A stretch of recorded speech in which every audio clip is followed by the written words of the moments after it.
would be to mix together precisely 1 cup of sugar with 1/2 cup of softened butter. Got it. 1 cup of sugar, 1/2 cup of butter. Oh, hi there. I'm in a baking class over the internet. What was that, Graham? Oh, nothing. I'm doing a thing. Can you mute yourself, please? Yeah, sorry. My instructor is teaching us how to bake a cake from scratch. It won't take long, so just have a little patience and I'll be right. You should be done mixing the sugar and butter together, so let's move on. Ah! Patience is waiting until later for what you want now. After you've stirred in the eggs, add 2 teaspoons of vanilla. Gotta catch up. How much vanilla did she say? Hold on a sec. Excuse me. Moi. Pardon. How much vanilla did you say? 2 teaspoons, Graham, and then you add cups of flour and milk. What was that? I'm sorry. I missed that last part. I think you're frozen. Hello? You're frozen. Maybe I'm frozen. Maybe we're both frozen. I really don't like it when technology fails me. I'm trying to bake a cake here and you're just...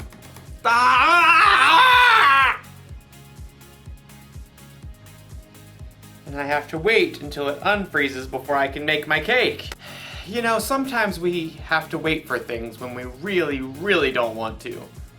Just like in today's story. And sometimes, also like in today's story, we don't wait. I am making this cake. How much milk and flour did she say? I don't know. We'll see you soon. Oh! Yeah. Yeah.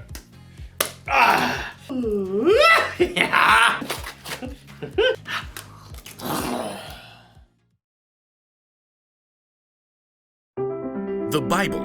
It's 66 books of history, stories, letters, and poetry that fit together to form God's one big story. The epic adventure of how He created us and loves us so much that He made a way to rescue us. As we travel through the Bible, from Genesis to Revelation, we discover people who met God and found their lives changed forever. Now, for an amazing story inspired by the book of Genesis, chapter 25, verses 24 through 34. When Abraham's son Isaac grew up, he married a girl named Rebekah. But it didn't seem as though they'd be able to have children. Please, God, give us children. But God answered Isaac's prayers, and Rebekah became pregnant with twins. Isaac, I'm pretty sure they're having a wrestling match in here. Oh, definitely boys. Rebekah asked God about the struggle she could feel. He told her, 2 nations are in your body. 1 nation will be stronger than the other. The older son will serve the younger one. When it was time for the babies to be born, they came out fighting. Esau was born first. He came out with a strong set of lungs and a head full of red hair. His brother Jacob was born moments later, still holding on to Esau's heel. How on earth did he manage that? The brothers shared the same birthday, but as they grew, that was about the only thing they had in common. Esau loved to roam far out into the wilderness. I would walk 500 miles and I would walk 500 more. Jacob preferred the comforts of home. The sun is so hot. I'll just take a little nap in the tent. Esau loved to hunt wild animals. That is one excellent wildebeest. Jacob preferred a different type of hunting. Not you, not you. Ha! The perfect ripe honeydew melon. One fine morning, Esau headed out into the wilds in search of adventure and some nice, juicy venison. I'll feast tonight. But Esau went all morning without spotting a single rabbit. Ugh, should have packed a lunch. In the afternoon, he tracked a deer for hours, but he missed his chance as the deer sprang away. Ah! At last, Esau headed for home, defeated. He was tired and irritated and so hungry he could eat an entire woolly mammoth. Must eat food. As Esau neared camp, a delicious smell wafted out to greet him. Food! Jacob had been home all day, resting and plucking his favorite herbs from his garden.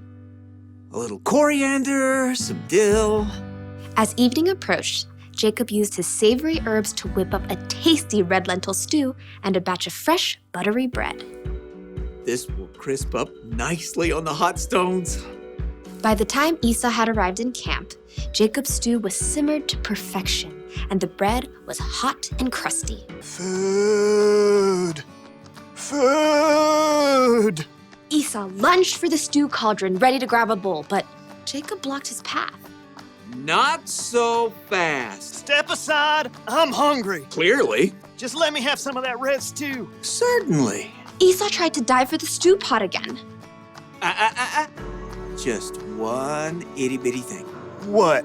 Well, first, give me the rights that belong to you as the oldest son. Esau spent more time listening to his stomach than his brain.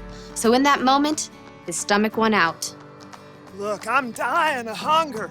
If I die, those rights are pointless anyway. Now give me that stew. Esau sprang forward once more.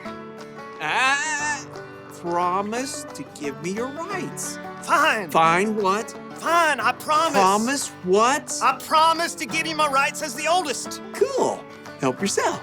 Jacob stepped aside as Esau hurled himself at the stew pot. Stew! Esau happily gorged himself on rich stew and fresh bread. But as his stomach filled up, he had time to stop and think again.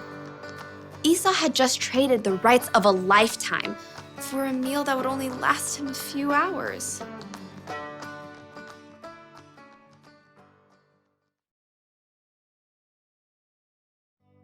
Let me give you a little advice. Don't bake angry. Instead of making a cake, you end up making a mess. That's what happens when you lose patience.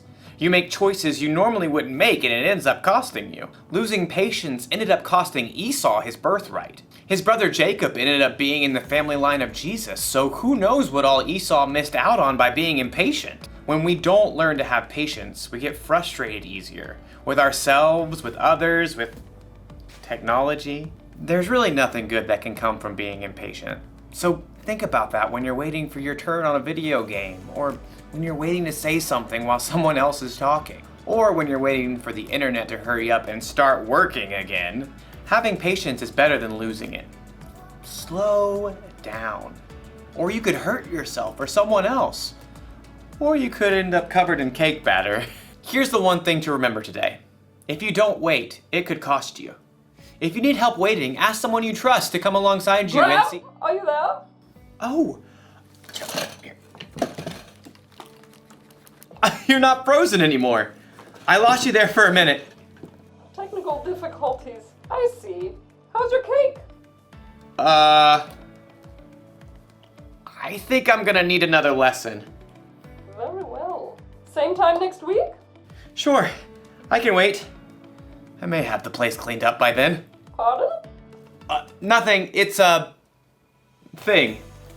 I'll see you next time. So, how much flour was I supposed to use? 2 cups. How much did you use? All of it? No, that was wrong. Okay.